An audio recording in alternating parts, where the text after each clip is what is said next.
Morning everyone. Today we are going to be talking about common access resources. First, to answer the question of why they cause market failure, we need to understand what are common access resources. In very simple terms, they're resources that are not owned by anyone, meaning they have no ownership rights, have no price, and are available to anyone to use without payment.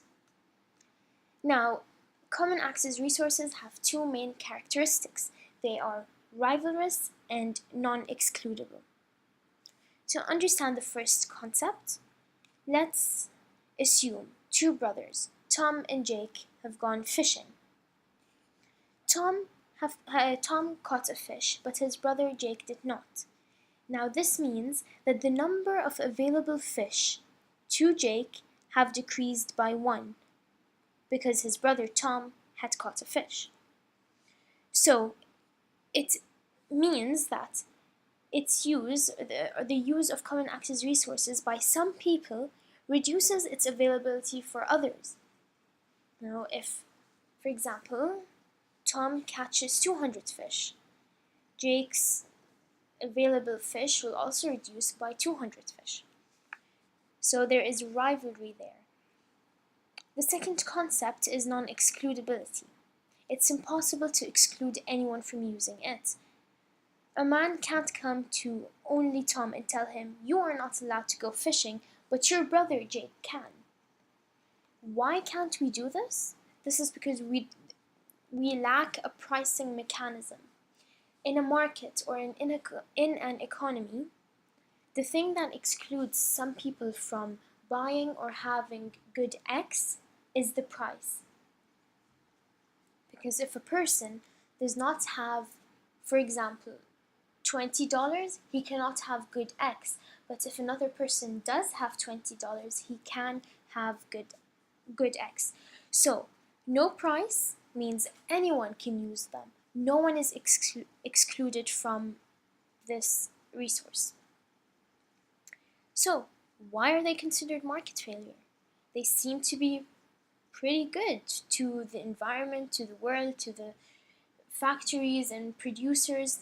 They have a lower cost of production, and the problem is exactly in that.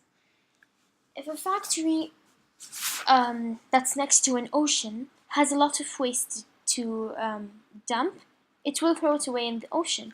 Why? Because there's no price they need to pay for doing this. There's no one to tell them, "No, you can't do this because I own this ocean and you're not allowed to trespass or throw things into it." No one can tell them that, so they freely do it, and in doing so they also lower their cost of production. Now when they do this,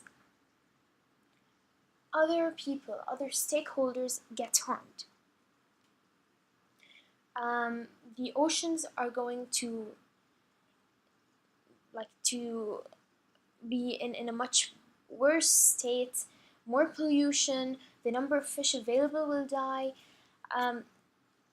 Pollution is going to be a negative externality, which is considered as market failure, and so many negative things are piled over each other. And because of a lack of a pricing mechanism and a lack of ownership rights, factories or people feel free to overuse, deplete, and degrade this resource, whether it be the ocean or the air or rivers or lakes. It could be anything. So this causes a threat to sustainability. And sustainability in its essence refers to the ability of something to be maintained or preserved over time. So if we are sustainable, we will have resources to satisfy the needs and wants of the future generations, or even for us in the future. Now, when, for example, this ocean is being polluted by the factories, it's no longer sustainable. In the future, new generations will not have the same resources, will not have the same healthy fish or the same opportunities to go fishing, for example, because the oceans are now polluted and the fish are dying and the resources are being depleted. So this is the like the whole situation with market failure. Now, what does this cause for when they ask you this question in an exam? One graph that you can present to them is the PPC graph, which is the production's possibility curve. It would shift inwards because we have a loss of common access resources. That means we have less capital goods and at the same time less consumer goods because we don't have the resources. So that would cause the sustainability to decrease, the PPC to decrease, and the negative externalities to increase.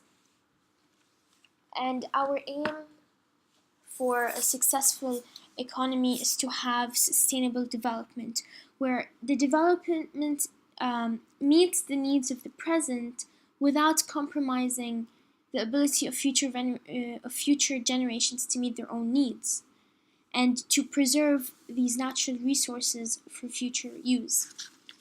To stop negative externalities, for example, the factories polluting, we can have tradable pollution permits, rules and regulations, raising awareness, and taxes as well, a carbon tax, for example. But this, in brief, is exactly what are common resource goods and why they cause market failure, and it's enough to ensure you a 10 or 15 in an essay question, depending on whether it's A or B in section A of paper 1. Thank you.